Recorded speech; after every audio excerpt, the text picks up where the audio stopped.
சேலம் மாவட்டம் மோகன் குமாரமங்கலம் அரசு மருத்துவக் கல்லூரி மருத்துவமனையில் பொதுமக்கள் போராட்டத்தில் ஈடுபட்டு வருகின்றனர். இது தொடர்பான கூடுதல் தகவல்களை செய்தியாளர் கண்ணன் வழங்கிட கேட்கலாம். கண்ணன், எதற்காக பொதுமக்கள் போராட்டத்தில் ஈடுபட்டு வருகிறார்கள்? கூடுதல் விவரங்களை பதிவு பண்ணுங்க. வணக்கம் நிவேதா. சேலம் அரசு மோகன் குமாரமங்கலம் மருத்துவமனையில் சேலம் மாவட்ட மக்கள் மட்டுமின்றி தருமபுரி, கிருஷ்ணகிரி, நாமக்கல், கரூர், விழுப்புரம், கள்ளக்குறிச்சி மாவட்ட மக்களும் பயன்பெறுகின்றனர். இதில் தினசரி அதாவது புறநோயாளிகளாக 50,000 பேரும், உள்நோயாளிகளாக 10,000 பேர் சிகிச்சை பெற்று வருகின்றனர். இந்நிலையில் உள்ளே தங்கி சிகிச்சை பெறுபவர்களை பார்ப்பதற்கு உறவினர்களை அனுமதிக்கவில்லை என உறவினர்கள் குற்றம் சாட்டுகின்றனர். குறிப்பாக மகப்பேறு சிகிச்சை பிரிவில் சிகிச்சை பெறும் பெண்கள் மற்றும் பச்சிளங்குழந்தை சிகிச்சை பெறும் சிறு குழந்தைகளை உறவினர்கள், அதாவது பெண்களினுடைய கணவன்மார்களையும் அவர்களை தாய் தந்தைகளையும் மற்றும் சகோதரர்களையும் பார்க்க அனுமதிப்பதில்லை.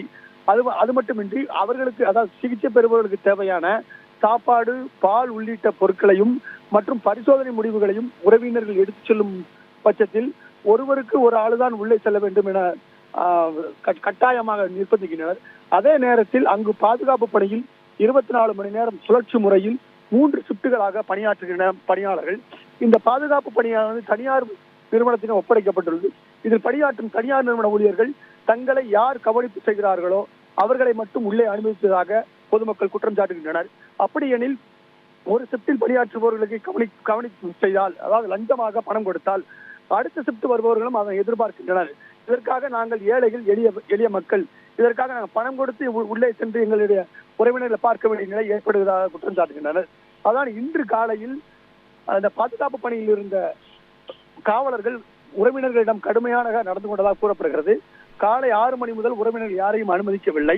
இதனால் ஆத்திரமடைந்த உறவினர்கள் அரசு மருத்துவமனையில் மகப்பேறு சிகிச்சை பிரிவு முன்பு தர்ணா போராட்டத்தில் ஈடுபட்டனர்.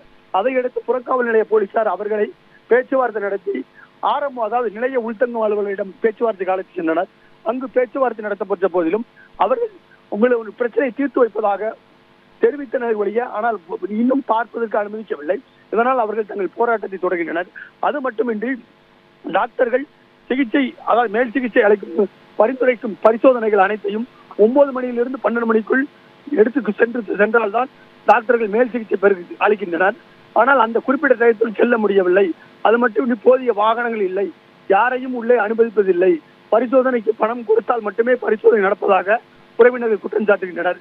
தொடர்ந்து போராட்டத்தில் ஈடுபட்டு உறவினர்கள் அது மட்டுமின்றி பல்வேறு குற்றச்சாட்டுகளையும் சுமத்துகின்றனர். நாங்கள் நீண்ட தூரத்தில் வந்து, அதாவது கள்ளக்குறிச்சி, விழுப்புரம் மாவட்டத்தில் வந்துள்ள மக்கள் கடும் அவதியை சந்திப்பதாகவும், எனவே சேலம் அரசு மருத்துவமனையில் நோயாளிகள் சிகிச்சைக்கு வரும் உறவினர்களும் சிகிச்சைக்கு சேர வேண்டிய நிலை தள்ளப்படுவதாக குற்றம் சாட்டுகின்றனர். தொடர்ந்து போராட்டம் நடந்து வருகிறது. தற்போது அவர்கள் மாவட்ட நிர்வாகத்தின் மீது குறித்து புகார் அளித்தும் மாவட்ட நிர்வாகமும் கண்டுகொள்ளவில்லை என குற்றம் சாட்டுகின்றனர். தொடர்ந்து போராட்டத்தில் ஈடுபட்டு வரும் பொதுமக்களிடம் போலீசார் மட்டுமே பேச்சுவார்த்தை நடத்தி வருகின்றனர்.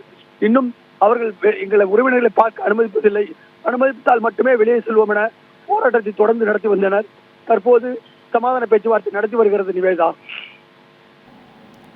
உங்கள் விரிவான தகவல்களுக்கு நன்றி கண்ணன்.